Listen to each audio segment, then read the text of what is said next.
നമസ്കാരം, ഞാൻ ഡോക്ടർ ഭാഗ്യ, QNB health കെയറിലെ Ayurveda ഡോക്ടറാണ്. ക്ലൈമറ്റിൽ ചേഞ്ച് വരുന്ന സമയത്ത് എല്ലാവർക്കും പൊതുവേ ഉള്ളൊരു കംപ്ലൈൻ്റ് ആണ് ഈ കോൾഡ് കഫൊക്കെ, അതായത് ജലദോഷം വരുന്നതും കഫക്കെട്ട് വരുന്നത്, ചുമ വരുന്നതൊക്കെ. അപ്പോൾ ഇത് കുറച്ചെടുക്കാൻ വേണ്ടിയിട്ട് ചിലപ്പോൾ നിങ്ങൾ ആൻറ്റിബയോട്ടിക്സ് സ്റ്റാർട്ട് ചെയ്ത ആളുകളൊക്കെ ഉണ്ടായിരിക്കാം. അപ്പോൾ നിങ്ങൾ അത് ഓൾറെഡി കണ്ടിന്യൂ ചെയ്ത ആളുകളാണെങ്കിൽ ആ മെഡിക്കേഷൻസ് കണ്ടിന്യൂ ചെയ്യുക. അപ്പം നിങ്ങൾ അങ്ങനെയൊന്നും ട്രൈ ചെയ്തിട്ടില്ല, നിങ്ങൾക്കിതിങ്ങനെ ഇടയ്ക്കിടയ്ക്ക് വരാറുണ്ട്, ഇങ്ങനെ ക്ലൈമറ്റിൽ ചേഞ്ചസ് വരുന്ന സമയത്ത്, അല്ലെങ്കിൽ ഒന്ന് കുളിച്ച് കഴിഞ്ഞാൽ തല ഒന്ന് തോർത്താൻ വിട്ടുപോയാൽ, അല്ലെങ്കിൽ കുളിച്ച പാടെ നിങ്ങൾ വെയിൽ കൊണ്ടാലൊക്കെ നീരിറക്കത്തിൻ്റെ ഭാഗമായിട്ടൊക്കെ ഇങ്ങനെ വരാം.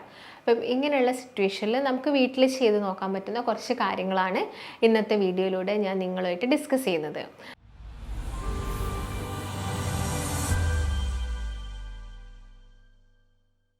അപ്പോൾ ഞാൻ നേരത്തെ പറഞ്ഞ പോലെ കഫക്കെട്ടൊക്കെ ഒരുപാട് കാലമായിട്ടുള്ള ആളുകളാണ്, നിങ്ങൾക്ക് ചെസ്റ്റിന് ഭയങ്കര ബുദ്ധിമുട്ടുണ്ട്, ഇടയ്ക്കിടയ്ക്ക് പനി വരുന്നുണ്ടെങ്കിൽ നിങ്ങൾ എന്താണെങ്കിലും ഒരു ഡോക്ടറിനെ ചെന്ന് കാണിക്കുക തന്നെ വേണം.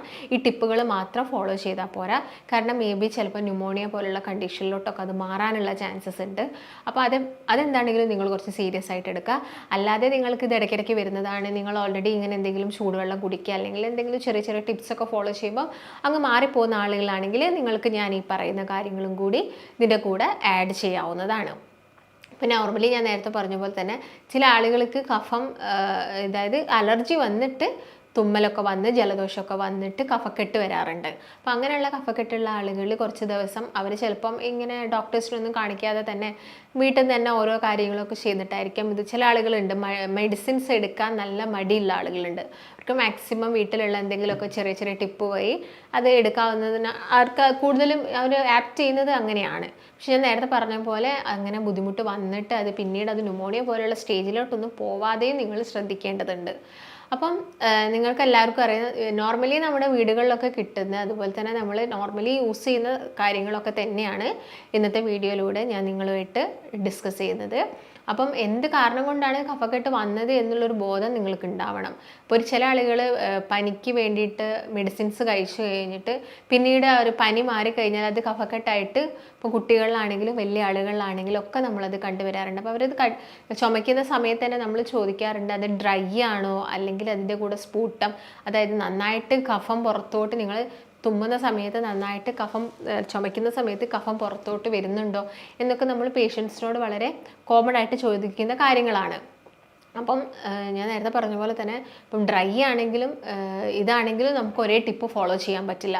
അതായത് കഫം നന്നായിട്ട് പുറത്തോട്ട് വരുന്നുണ്ട്, പക്ഷേ ചിലത് ഡ്രൈ ആയിരിക്കും, നമുക്ക് നല്ല ചുമയായിരിക്കും ഉണ്ടാവുന്നത്. അപ്പം രണ്ടിലും ഇത് ഫോളോ ചെയ്യാൻ പറ്റില്ല. നല്ല കഫത്തോട് കൂടിയിട്ടുള്ള ചുമയൊക്കെ, തുമ്മലും ചുമയൊക്കെയാണ് വരുന്നതെങ്കിൽ നിങ്ങൾക്ക് ഈ കാര്യങ്ങൾ ഫോളോ ചെയ്യാം. ഇല്ലെങ്കിൽ നോർമലി നിങ്ങളതൊരു ചൂടുവെള്ളമൊക്കെ കുടിച്ച് വളരെ ശ്രദ്ധിച്ച് AC ഒക്കെ മാക്സിമം ഒഴിവാക്കി ഫാനിൻ്റെ നേരെ അടിയിൽ പോയിട്ട് കിടക്കുന്നതൊക്കെ കുറയ്ക്കുകയാണെങ്കിൽ ഡ്രൈ കോഫൊക്കെ നമുക്ക് ഒരുവിധം മാറ്റിയെടുക്കാൻ വേണ്ടി സാധിക്കും. എന്നിട്ടും ശരിയാവുന്നില്ലെങ്കിൽ മാത്രമാണ് നമ്മൾ മെഡിസിൻസ് എന്ന് പറഞ്ഞൊരു ഓപ്ഷനിലോട്ട് പോകുന്നത്. അപ്പം ആദ്യം തന്നെ നമുക്ക് ചെയ്ത് നോക്കാൻ പറ്റുന്നതെന്ന് വെച്ചാൽ, നിങ്ങൾക്ക് എല്ലാവർക്കും അറിയാം മല്ലി നിങ്ങൾക്കറിയാം, പച്ചമല്ലി നമ്മുടെ വീടുകളിലൊക്കെ നമ്മളത് വാങ്ങിയിട്ട് ഉണക്കിയിട്ട് പിന്നെ പൊടിപ്പിക്കുകയാണ് ചെയ്യുന്നത്, മല്ലിപ്പൊടിയാക്കുന്നത്. അപ്പം ഇത് വാങ്ങുന്ന ഒരു സ്റ്റേജ് ഉണ്ടല്ലോ, അതായത് മല്ലിയായിട്ട് നമുക്കതിൻ്റെ വിത്തായിട്ട് ചെറിയ ചെറിയ മണികളായിട്ട് നമുക്ക് കിട്ടുന്നുണ്ട്. അപ്പം ഇതാണ് നമുക്ക് മെയിനായിട്ടും ഇതിനൊന്നും വേണ്ടത്. ഫസ്റ്റ് റെമഡിയിൽ പറയുന്നത്, നിങ്ങൾ ഈ മല്ലി എന്ത് ചെയ്യാം, 1 ടീസ്പൂൺ മല്ലി നമുക്ക് വേണം. ഈ പച്ചമല്ലി നമുക്ക് 1 ടീസ്പൂൺ അത്യാവശ്യമാണ്. പിന്നെ നമ്മൾ അരി വേവിച്ച് കഴിഞ്ഞാൽ നമുക്ക് കഞ്ഞി വെള്ളം കിട്ടുമല്ലോ, നമ്മൾ അരി ഊറ്റുന്ന സമയത്ത് നമുക്ക് വരുന്ന വെള്ളം ഉണ്ടല്ലോ, കഞ്ഞി വെള്ളം. അപ്പോൾ ആ കഞ്ഞി വെള്ളം നിങ്ങൾ മാറ്റി വെക്കണം. അപ്പോൾ നിങ്ങൾ ഈ ഒരു പച്ചമല്ലി നിങ്ങൾ എന്ത് ചെയ്യുക, 1 ടീസ്പൂൺ നന്നായിട്ട് അരച്ചിട്ട് പേസ്റ്റ് ആക്കുക. പിന്നെ കഞ്ഞി വെള്ളം നിങ്ങൾക്ക് എത്ര വേണം, 2 ടീസ്പൂൺ ആവശ്യമായിട്ട് വേണം. അപ്പോൾ ഈ കഞ്ഞിവെള്ളത്തിൻ്റെ അകത്തേക്ക് നിങ്ങൾക്ക് ഈ അരച്ച മല്ലി മിക്സ് ചെയ്തിട്ട് നിങ്ങൾക്ക് ഡെയിലി 1 അല്ലെങ്കിൽ 2 തവണ എടുക്കാം. അമിതമായിട്ട് കഴിക്കേണ്ട ആവശ്യകതയൊന്നുമില്ല. അപ്പോൾ മല്ലി എന്ന് പറയുന്നതാണെങ്കിൽ നമുക്കറിയാം, കൊറിയാണ്ടർ എന്ന് പറയുന്നത് ഒരു ആൻറ്റി ഇൻഫ്ലമേറ്ററി ഫങ്ഷൻസും ആൻറ്റി ഓക്സിഡൻ്റ് ആയിട്ടൊക്കെ വർക്ക് ചെയ്യുന്നുണ്ട്. അപ്പം അതുകൊണ്ട് തന്നെ നിങ്ങളുടെ ഇപ്പം ശ്വാസകോശത്തിൽ വരുന്ന നീർക്കെട്ട് കുറയ്ക്കാനാണെങ്കിലും ഇങ്ങനെ കെട്ടിക്കിടക്കുന്ന കഫം കുറയ്ക്കാനാണെങ്കിലും ഒക്കെ ഇത് ഹെൽപ്പ് ചെയ്യുന്നതാണ്. അതുപോലെ തന്നെ നമുക്കത് ഈ നല്ല രീതിയിൽ ഈ കഫം, ഈ ചുമയുള്ള സമയത്ത് നമുക്ക് ഭയങ്കര കൺജഷൻ ആയിരിക്കും, ലങ്സിൽ ഭയങ്കര ബുദ്ധിമുട്ടായിരിക്കും, നമുക്കൊരു വിങ്ങുന്ന പോലത്തെ ഒരു ഫീലിങ്സ് വരാറുണ്ട്. അപ്പം അങ്ങനെയുള്ള സമയത്തൊക്കെ നിങ്ങൾക്ക് ഈ ഒരു കാര്യം ട്രൈ ചെയ്ത് നോക്കാവുന്ന. അപ്പോൾ നിങ്ങൾ ഓൾറെഡി മെഡിക്കേഷൻസ് എടുക്കുന്ന ആളുകളാണെങ്കിൽ നിങ്ങൾ ഇങ്ങനെയുള്ള ഒന്നും ട്രൈ ചെയ്യേണ്ട. മെഡിക്കേഷൻസ് കറക്റ്റായിട്ട് പറഞ്ഞ ആ ഒരു ഡ്യൂറേഷനിൽ നിങ്ങൾ കഴിച്ചു കഴിഞ്ഞാൽ നിങ്ങൾക്ക് ഈ ഒരു പ്രശ്നം സോൾവ് ആയി പോയിക്കോളും. അപ്പോൾ നിങ്ങൾ എന്ത് ചെയ്യുക, കഞ്ഞിവെള്ളത്തിൻ്റെ അകത്ത് ഈ മല്ലി ജസ്റ്റ് ഒന്ന് മിക്സ് ചെയ്തിട്ട് വേണമെങ്കിൽ നിങ്ങൾക്ക് ഇതിൻ്റെ അകത്തോട്ട് ഇത് ആഡ് ചെയ്യാം. ഈ കൽക്കണ്ട ഉണ്ടല്ലോ, പനക്കൽക്കണ്ടം കിട്ടുന്ന ആളുകളാണെങ്കിൽ അത്, അല്ലെങ്കിൽ നോർമലി കടകളിൽ കിട്ടുന്ന കൽക്കണ്ടാണെങ്കിൽ അതും നന്നായിട്ട് ചതച്ചിട്ട് അതിലോട്ട് ആഡ് ചെയ്തിട്ട് കഴിക്കുക. 2 നേരം, ഒരു ദിവസം 2 നേരം മാത്രം എടുത്താൽ മതി. പിന്നെ പറയുന്ന രണ്ടാമത്തെ ഒരു ടിപ്പ് നമുക്ക് എല്ലാവർക്കും അറിയുന്നതാണ്. നിങ്ങളെല്ലാവരും വളരെ കോമൺ ആയിട്ട് കുട്ടികൾക്കൊക്കെ ട്രൈ ചെയ്ത് നോക്കുന്ന ഒരു ഇതാണ്. ഇത് നമുക്ക് ഹെർബൽ ടീ ആയിട്ട് തന്നെ വേണമെങ്കിൽ പറയാം. ഇതൊരു ഹെർബൽ ടീ പോലെയാണ്. അതിന് വേണ്ടത് 2 തരം ഇലകളാണ്. അതിൽ ഒന്ന് പറയുന്നത് ബീറ്റൽ ലീവ്സ് ആണ്. ബീറ്റൽ ലീവ്സ് എന്ന് പറയുന്നത് വെറ്റിലയാണ്, വെറ്റില. അപ്പം നോർമലി നമ്മളെല്ലാവരും ഈ മുറുക്കാൻ വേണ്ടിയിട്ട് കുറച്ച് പ്രായം കൂടിയ ആളുകൾ യൂസ് ചെയ്യുന്നതാണ്. പക്ഷേ അത് കണ്ടിന്യൂസ് ആയിട്ട് യൂസ് ചെയ്യുന്നത് അത്ര നല്ലതല്ല. ബീറ്റൽ ലീവ്സ് ആണെങ്കിലും അതിൻ്റെ ഇൻഗ്രീഡിയൻസ് നമ്മുടെ ബോഡിയിൽ എത്തുന്നത്. പക്ഷേ നിങ്ങൾക്ക് നല്ല കഫക്കെട്ട് ഉണ്ടെങ്കിൽ നിങ്ങൾക്കൊരു 7 days നിങ്ങൾക്ക് ജസ്റ്റ് ഒന്ന് ഇത് ട്രൈ ചെയ്ത് നോക്കാം. പിന്നെ നിങ്ങൾക്കത് നിന്നിട്ട് നിങ്ങൾക്ക് മാറുന്നില്ലെങ്കിൽ പിന്നെ നിങ്ങളത് ഫോളോ ചെയ്യേണ്ട ആവശ്യകതയില്ല. അപ്പം വലിയ കഫക്കെട്ടൊന്നുമില്ല, ചെറിയൊരു രീതിയിലാണെങ്കിൽ നിങ്ങൾ 1 2 ഒരു മാക്സിമം പോലെ ഒരു 3 ദിവസം മാത്രം ട്രൈ ചെയ്ത് നോക്കിയാൽ മതി. അതിന് വേണ്ടത് ഒരു വെറ്റിലയാണ്. പിന്നെ വേണ്ടത് ഒരു 2 3 പനിക്കൂർക്കയുടെ ഇല. നോർമലി കുഞ്ഞു മക്കൾക്ക് കഫക്കെട്ട് വരുന്ന സമയത്ത് നമ്മൾ പനിക്കൂർക്ക ജസ്റ്റ് ഒന്ന് വയറ്റിയെടുത്തിട്ട് അതിൻ്റെ നീരെടുത്തിട്ട് അതിൽ കുറച്ച് പനങ്കൽക്കണ്ടോ അല്ലെങ്കിൽ സാധാ കൽക്കണ്ടോ ഒക്കെ മിക്സ് ചെയ്തിട്ട് കുട്ടികൾക്ക് കൊടുക്കാറുണ്ട്. അതുപോലെ തന്നെ നിങ്ങൾക്ക് വലിയ ആളുകൾക്കാണെങ്കിലും ഇങ്ങനെ ഒരു 2 3 പനിക്കൂർക്കയുടെ ഇലയും ഈ ഞാൻ നേരത്തെ പറഞ്ഞ വെറ്റിലയും കൂടി ഒരു ഗ്ലാസ് വെള്ളത്തിലിട്ടിട്ട് തിളപ്പിക്കുക. തിളപ്പിച്ചതിന് ശേഷം അത് വറ്റി വരും. അപ്പോൾ വറ്റി വരുന്ന വെള്ളം നിങ്ങൾ എന്ത് ചെയ്യുക, 2 നേരം മാത്രമായിട്ട് എടുക്കുക. രാവിലെ എടുക്കുക, വൈകുന്നേരം, അതും ഭക്ഷണം കഴിച്ചതിന് ശേഷം മാത്രം. അപ്പോൾ ഇങ്ങനെയുള്ള സമയങ്ങളിലാണെങ്കിൽ നിങ്ങൾ മാക്സിമം തണുത്ത ആഹാരങ്ങൾ ഒഴിവാക്കണം.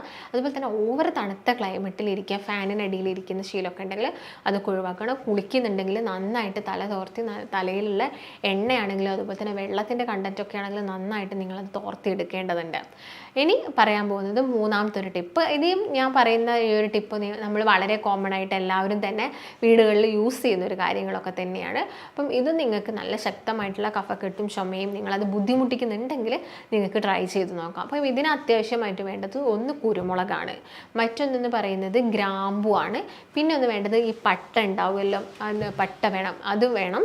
പിന്നെ അതിൻ്റെ കൂടെ തന്നെ നമുക്ക് അത്യാവശ്യമായിട്ടുള്ളത് മഞ്ഞളാണ്. അപ്പോൾ പച്ചമഞ്ഞൾ കിട്ടുന്ന ആളുകളാണെങ്കിൽ പച്ചമഞ്ഞൾ യൂസ് ചെയ്യുക, ഇല്ലെങ്കിൽ പൊടിയൊക്കെ ആണെങ്കിൽ നമ്മൾ വീടുകളിൽ തന്നെ ഉണ്ടാക്കുന്ന പൊടിയാണ് കുറച്ചും കൂടി നല്ലത്. അപ്പോൾ അതിൻ്റെ അകത്തേക്ക് പൊടി ആഡ് ചെയ്യുക. പിന്നെ കുറച്ച് ഹണി നിങ്ങൾക്ക് മിക്സ് ചെയ്യുക, തേൻ വേണം, ഒരു ചെറിയൊരു കഷ്ണം എന്ത് വേണം, ഇഞ്ചി, അല്ലെങ്കിൽ നമുക്ക് ചുക്കായിട്ട് കിട്ടുന്നുണ്ടെങ്കിൽ ഉണങ്ങിയ ജിഞ്ചറിനെയാണ് നമ്മൾ എന്ത് പറയുന്നത്, ചുക്കെന്ന് പറയുന്നത്. അപ്പം അത് കിട്ടുന്നുണ്ടെങ്കിൽ അതും വളരെ ചെറിയൊരു എമൗണ്ടിൽ വേണം. അപ്പോൾ എന്ത് ചെയ്യുക, ഈ പെപ്പറാണെങ്കിൽ ഒരു 3 4 പെപ്പർ മതി. ചെറിയൊരു കുരുമുളക് 3 4 എണ്ണം എടുക്കുക. അതിലോട്ടൊരു ചെറിയൊരു ക്ലോവ്, ചെറിയൊരു ഗ്രാമ്പു, ചെറിയൊരു പീസ് എടുത്തിടുക. അതുപോലെ തന്നെ പട്ടയാണെങ്കിൽ വളരെ നേർമയായിട്ടുള്ള വളരെ ചെറിയൊരു കഷ്ണം മിക്സ് ചെയ്തിട്ട് അത് എന്ത് ചെയ്യുക, നന്നായിട്ട് ഗ്രൈൻഡ് ചെയ്യുക. അതിലോട്ട് കുറച്ച് ഹണി ആഡ് ചെയ്യുക. അതുപോലെ തന്നെ മഞ്ഞൾപ്പൊടി ഉണ്ടെങ്കിൽ, അല്ലെങ്കിൽ പച്ചമഞ്ഞളാണെങ്കിൽ അതും ജസ്റ്റ് ഒന്ന് ഗ്രൈൻഡ് ചെയ്തിട്ട് ഹണി ആഡ് ചെയ്തിട്ട് ഈ ഇഞ്ചിയുടെ കഷ്ണം ആഡ് ചെയ്യാം. പിന്നെ ഇതിൻ്റെ കൂടെ തന്നെ വേണമെങ്കിൽ നമുക്ക് കുറച്ച് ഇന്ദുപ്പും കൂടി മിക്സ് ആക്കാം. അപ്പോൾ ഇത് എല്ലാം കൂടി മിക്സ് ചെയ്തിട്ട് നിങ്ങൾക്ക് എല്ലാ ദിവസവും ഒരൊറ്റ നേരം എടുത്താൽ മതി. കാരണം അത്യാവശ്യം എല്ലാം തന്നെ സ്പൈസി ആയിട്ട് വരുന്നതാണ്. എല്ലാം തന്നെ നിങ്ങൾ ആലോചിച്ച് നോക്കൂ, ആൻറ്റി ഓക്സിഡൻ്റ് ആണ്.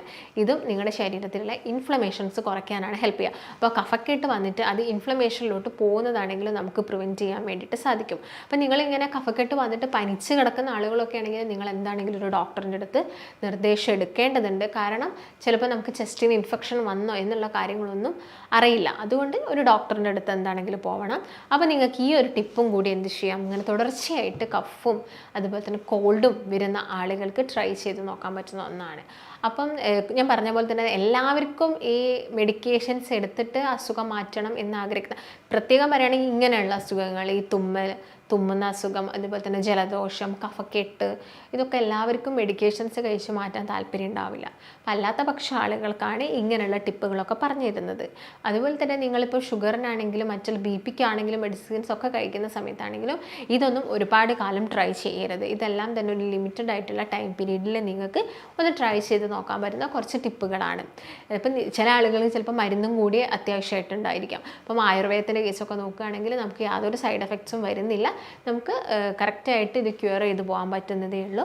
അത് ഡ്രൈ കഫ് ആണോ അല്ലെങ്കിൽ അവർക്ക് വിത്ത് സ്പൂട്ടാണോ, കഫം നന്നായിട്ട് വരുന്നുണ്ടോ എന്നുള്ള കാര്യങ്ങളൊക്കെ മനസ്സിലാക്കിയിട്ട് നമുക്ക് പ്രോപ്പറായിട്ടുള്ള ട്രീറ്റ്മെൻറ്റ്സും കാര്യങ്ങളൊക്കെ എടുക്കാവുന്നതാണ്. അപ്പോൾ നിങ്ങൾക്ക് ബുദ്ധിമുട്ടുള്ള ആളുകൾ, അങ്ങനെ കുറച്ച് വർഷങ്ങളായിട്ട് ഇടയ്ക്കിടയ്ക്ക് വരുന്ന അല്ലെങ്കിൽ എല്ലാ സീസണിലും തണുപ്പ് കാലം ആകുമ്പോഴേക്കും മഴക്കാലം ആകുമ്പോഴേക്കൊക്കെ വരുന്ന ആളുകളൊക്കെ ആണെങ്കിൽ നമ്മൾ പ്രോപ്പറായിട്ടുള്ള കുറച്ച് ട്രീറ്റ്മെൻറ്റ്സ് ഒക്കെ എടുത്തു കഴിഞ്ഞാൽ നമുക്കിത് കംപ്ലീറ്റ് ആയിട്ട് മാറ്റിയെടുക്കാവുന്നതേ ഉള്ളൂ. അപ്പോൾ നിങ്ങൾക്ക് കൺസൾട്ടേഷന് താല്പര്യം ഉണ്ടെങ്കിൽ താഴെ കാണുന്ന നമ്പറിൽ കോൺടാക്റ്റ് ചെയ്യുക. നമുക്ക് മറ്റൊരു നല്ല ഹെൽത്ത് ടോപ്പിക്കുമായിട്ട് വീണ്ടും കാണാം. നന്ദി.